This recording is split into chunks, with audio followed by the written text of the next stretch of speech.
Hello दोस्तों, आज हम यूपीएससी पॉलिटी 2026 के स्टडी प्लान को डिस्कस करेंगे और किस तरीके से हम 15 दिनों में लक्ष्मीकांत को खत्म कर सकते हैं, इस प्लान को डिस्कस करेंगे। तो चलिए शुरू करते हैं हम अपने वीडियो को। प्रीलिम्स को अगर हम देखें तो लास्ट 10 इयर्स में 175 क्वेश्चंस आए हैं। जैसा कि आप देख सकते हैं 2024 से 2015 से लेकर के 2024 तक 175 क्वेश्चंस आए हैं। एवरेज अगर क्वेश्चंस की देखें तो 17-18 क्वेश्चंस रहे हैं। यहीं अगर हम मेंस की बात करें जिसमें पॉलिटी प्लस कॉन्स्टिट्यूशन को लेकर चलते हैं तो 2015 से लेकर के 2024 तक 88 क्वेश्चंस आए हैं 10 इयर्स में। और अगर इसकी एवरेज देखते हैं तो 7 to 8 क्वेश्चंस की होती है इसकी एवरेज। तो इससे हम मान सकते हैं कि जो पॉलिटी के लिए सबसे मतलब हमारे यूपीएससी के लिए सबसे ज्यादा वेटेज में एक पॉलिटी भी है, जिसको हमें प्रिपेयर करना बहुत जरूरी है। अब हम रिसोर्सेज की बात करेंगे, प्री और मेंस दोनों के लिए ही।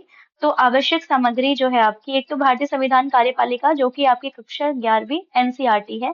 लोकतांत्रिक राजनीति ये आपकी 10th क्लास की है, 10th एंड 11th क्लास की एनसीईआरटी दोनों ही आएगी। एम लक्ष्मीकांत आप सभी जानते हैं।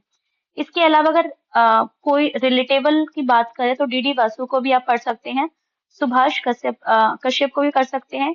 द्वितीय एआरसी और मंत्रालयों की आधिकारिक वेबसाइट भी आप कर सकते हैं। ये सिर्फ शासन के लिए है, ठीक है। जो मेन है आपका वो ये है। बुक मैं आपको दिखा देती हूँ। आपकी 11th की एनसीईआरटी, 10th की एनसीईआरटी। अगर आप लक्ष्मीकांत की बात करें तो आपके पास अगर 5th एडिशन है तो आप उसे चेंज करके अपडेटेड एडिशन ले लीजिए, या फिर 6th एडिशन भी आपका चल सकता है। चलिए अब आगे हम बात करते हैं एनालिसिस की। तो मैंने ये चार्ट शो किया है। चार्ट के अकॉर्डिंग आप देख सकते हैं कि क्वेश्चंस किस तरीके के कितनी बार आ चुके हैं और कितने टोटल क्वेश्चंस हो चुके हैं। तो इससे मैं यही बोलूंगी कि जो कंक्लूजन है रिसोर्सेज का, तो रिसोर्सेज का कंक्लूजन तो आपका ये है कि पॉलिटी के लिए सबसे भरोसेमंद किताब, ये मैंने आपको पहले ही बता दी है, 9 to 12 क्लास की एनसीईआरटी है वैसे। बट अगर बिल्कुल मेन बोलते हैं तो ये आपकी 10th और 11th क्लास की आप एनसीईआरटी कर सकते हैं, ठीक है। बात रही करंट अफेयर्स की, तो करंट अफेयर्स में संविधान से जो भी रिलेटेड चेंजेस, एक तो ये, प्लस जो भी आपके एससी के फैसले रहे हैं वो आपको ध्यान में रखने चाहिए, ठीक है। अब आगे हम 15 डेज के प्लान की बात करेंगे। मतलब आप 15 दिन में ऐसी कौन सी योजना बनाए जिससे कि आपका लक्ष्मीकांत 15 दिनों में कंप्लीट हो जाए, ठीक है। चलिए वन बाय वन डिस्कस करते हैं। डे वन की अगर हम बात करें तो जो मैं आपको 15 डेज का डे प्लान बता रही हूँ, डेली बेसिस पे मैं ये वीडियो इन शॉर्ट आपको अपलोड करके चैनल पे दिखाती रहूंगी, ताकि आप इजीली समझ पाए। तो डे प्लान में आप क्या करेंगे, इंट्रोडक्शन प्लस हिस्टोरिकल बैकग्राउंड, जो कि आपका चैप्टर 1 है और चैप्टर 2 है, ठीक है। इसमें आपको कॉन्स्टिट्यूशनल डेवलपमेंट्स पढ़नी है और ऐतिहासिक पृष्ठभूमि, मतलब बिल्कुल बेसिक आपको रीड करना है। डे सेकंड की बात करें तो मेकिंग ऑफ कॉन्स्टिट्यूशन को समझेंगे हम, जिसमें आपका चैप्टर 3 संविधान सभा हो गया और चैप्टर 4 निर्माण प्रक्रिया हो गई।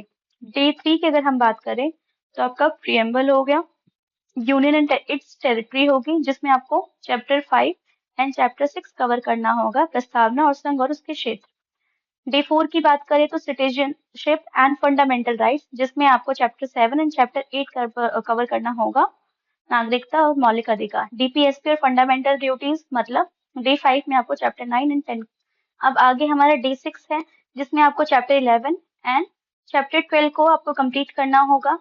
डे 7 की अगर बात करें तो डे 7 में आपको प्रेसिडेंट रीड करना है, VP, PM, council of ministers करना है, मतलब राष्ट्रपति, उपराष्ट्रपति, प्रधानमंत्री, मंत्री परिषद। ये 4 चैप्टर्स को आपको डे 7 में कंप्लीट करना है।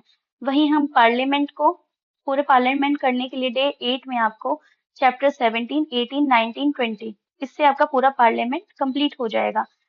स्टेट एग्जीक्यूटिव की बात करें तो डे 9 में आपको चैप्टर 21, 22, 23 इन तीनों को कंप्लीट करना होगा। डे 10 में आपको स्टेट लेजिस्लेचर में चैप्टर 24 एंड 25 कंप्लीट करना होगा। डे 11 में जुडिशरी के लिए आपको चैप्टर 26 सर्वोच्च न्यायालय पढ़ना होगा, उच्च न्यायालय और अधीनस्थ न्यायालय को पढ़ना होगा। डे 12 के लिए आपको फेडरल सिस्टम और इमरजेंसी प्रोविजंस, जो कि आपका चैप्टर 28, 29, 30 एंड 31 कवर करता है। कॉन्स्टिट्यूशनल बॉडीज की बात करें तो आपके एक तो चुनाव आयोग है, यूपीएससी है, राज्य सेवा आयोग है, वित्त आयोग है, राष्ट्रीय आयोग है। मतलब ये 5 चैप्टर्स आपको डे 13 में कंप्लीट करने होंगे। डे 14 की बात करें तो नॉन कॉन्स्टिट्यूशनल बॉडीज होगी, प्लस आपको उसके साथ ही लोकल गवर्नमेंट करना है।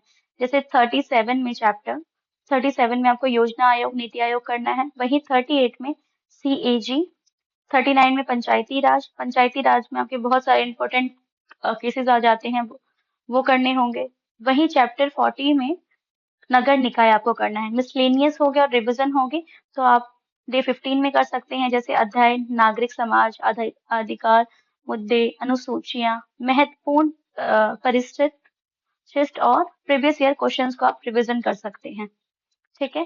तो दोस्तों, अगर आप इन 15 दिनों की योजना को, जो कि मैं आपको अपने वीडियो के माध्यम से समझाती रहूंगी, अगर आप इस 15 दिन की योजना को फॉलो करते हैं और साथ ही PYQ सॉल्व करते हैं, तो इससे क्या होगा कि पॉलिटी आपके लिए आसान नहीं बल्कि हाई स्कोरिंग सब्जेक्ट बन जाएगा।